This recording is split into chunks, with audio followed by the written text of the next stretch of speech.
You mentioned on the Big 12 teleconference that you'd kind of open your office doors to some players and whatnot. Has anyone come forward with maybe some advice or anything?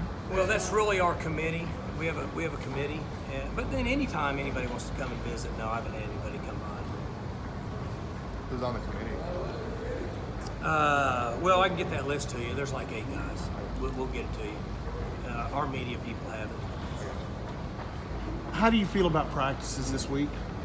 Good. We had good practices. They were very enthusiastic and probably more enthusiastic than they've been in a while. We got a lot done and a little longer, 15 to 20 minutes longer each day, but do a little more individual work and actually put in a period at the end of practice to correct mistakes, which during the season it's hard to do because of legs and reps, but we had really good practice. So they got school and lifting tomorrow, and then most of them don't have class on Friday, so they get a couple days off. After watching film on that K-State game, what are some of the main things you're looking to correct? Well, we've got a lot of things to correct. We one week we don't block well to run the ball, and the next week we don't block well to throw the ball. One week we throw the ball good, one week we don't throw the ball good. Then defensively, had a couple weeks where we didn't defend the throw down the field, and then the last game we defended the throw down the field and got worn down a little bit in the running game. So we've got a lot of things to work on, and we tried to address that in these last 2 practices. Who are the players who have kind of been rallying the other guys, trying to get the guys energized? I guess really everybody. I mean, they're good guys. I mean, they're a good group, and they work hard, they practice hard.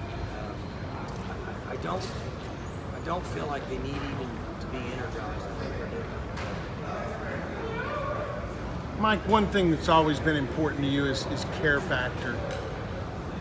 From what your last answer was, you're not worried about the care factor. It's still high, and that these guys, because 3 losses in a program like this, the way it's been, that can dent attitudes a little bit. Well, I think they were upset and frustrated and discouraged because of the effort they put in, and they feel like that they have to pass the baton.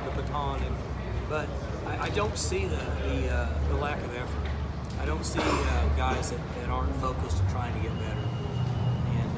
If they're doing that, then that's really all we can ask. We've got to do a better job of coaching them and put them in position for success. This team in the last few years had really strong leadership, veterans on both sides of the ball. Rudolph, the linemen, Stearns, Flowers.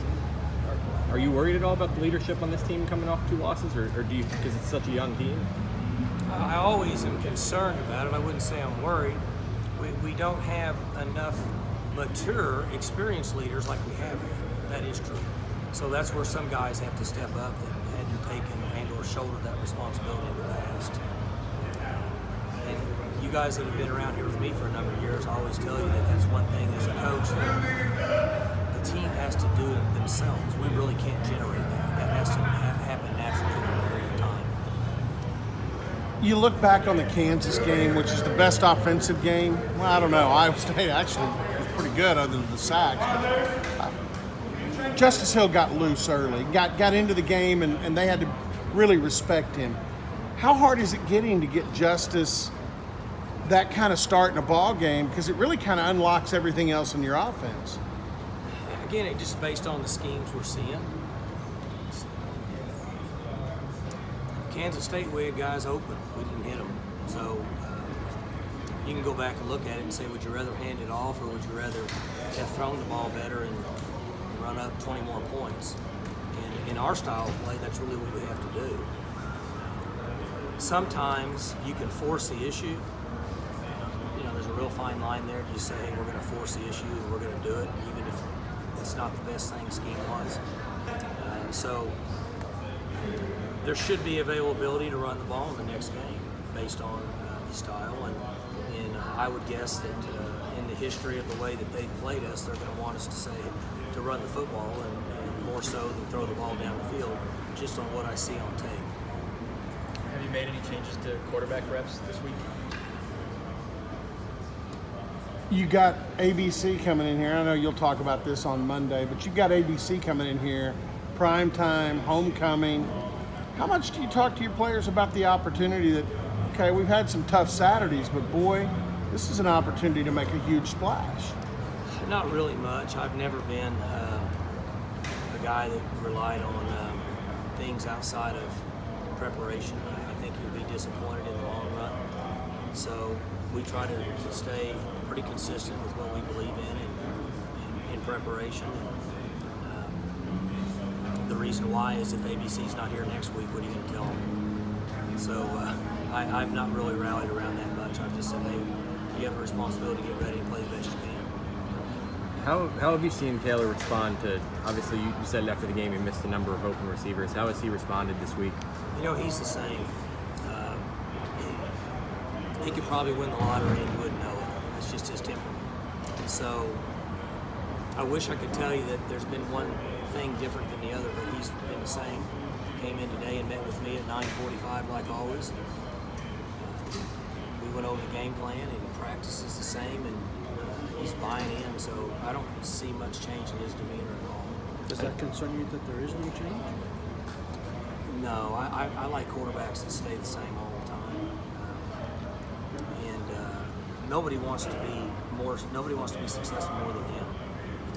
But he's doing a good job in handling himself the right way, in my opinion. I know you said you haven't adjusted quarterback reps.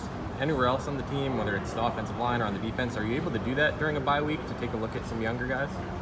Not really. There's a couple guys we might get some reps in special teams as twos, maybe a freshman or so, because they have the 4 games, but not really. And then lastly, if we thought we had players that would improve us drastically or even some, we would have already made that move. We used to practice 4 days in the open league. We think that's counterproductive now. So we've got the guys out there that we feel like need to get the quality reps. And we need to do a better job of coaching.